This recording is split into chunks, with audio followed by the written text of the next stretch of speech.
Thank you, Deputy Speaker. When the member for Wide Bay asked if I would second this motion and he showed it to me, I was more than happy to do that for a few reasons. One is I have high regard for him, both in this place as a person of integrity, but a person of integrity who wore a police uniform and put his own safety on the line and knows a lot about this area and sophisticated and unsophisticated criminal networks. I was also happy to support this because, like all of us, there are moments in our lives, especially when you're younger, when you experience the first death of a loved one. And for me, that was my grandmother, who died in her early 60s from smoking-related illnesses. And I saw that the heartbreak on my family when she was robbed of another 20 years of life. And in the late 1980s, that was quite common, and a lot of people lost relatives who lost decades of their lives because of the harm of smoking. One of the things that we see in many different areas of public policy is well-intended legislation that has unintended consequences. And this is certainly one of those. It is easy to think that taxes and advertising will solve every problem. If that was the case, we wouldn't have many problems here to solve, because we're very good at taxing things here, and there's a lot of money to be able to run advertising campaigns. They are effective to a point, but eventually, when you squeeze too much on one side of an equation and ignore the other, you're not solving the problem. We're just making ourselves feel good. So the consequences of just focusing on the tax side of the equation, especially in a cost of living crisis, is that many people on low income, and that's who most people who smoke are, will go and buy their product somewhere that's cheaper.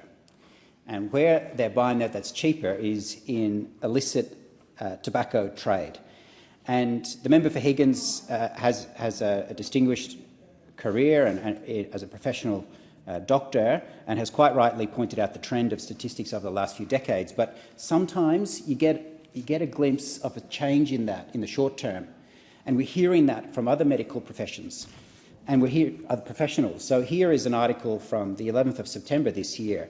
It's titled "A Surgeon Unmasks an Open Secret Making Underworld Fortunes." And the cardiovascular surgeon, John Crozier, he has devoted his whole life to assisting people who have been affected by the tobacco trade.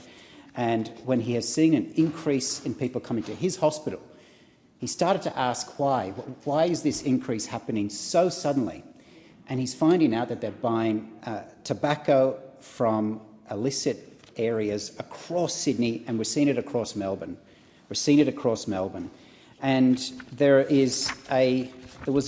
in this particular article that I've got here, there was a quote that really struck me. It said, "The trade is so good that the first faction in it immediately attempted to monopolise distribution by stamping tobacconists with an earn or burn offer." Earn or burn. That is, sell our illicit tobacco, which has none of the shocking warnings or none of the taxes that come with it, or we will torch your shop.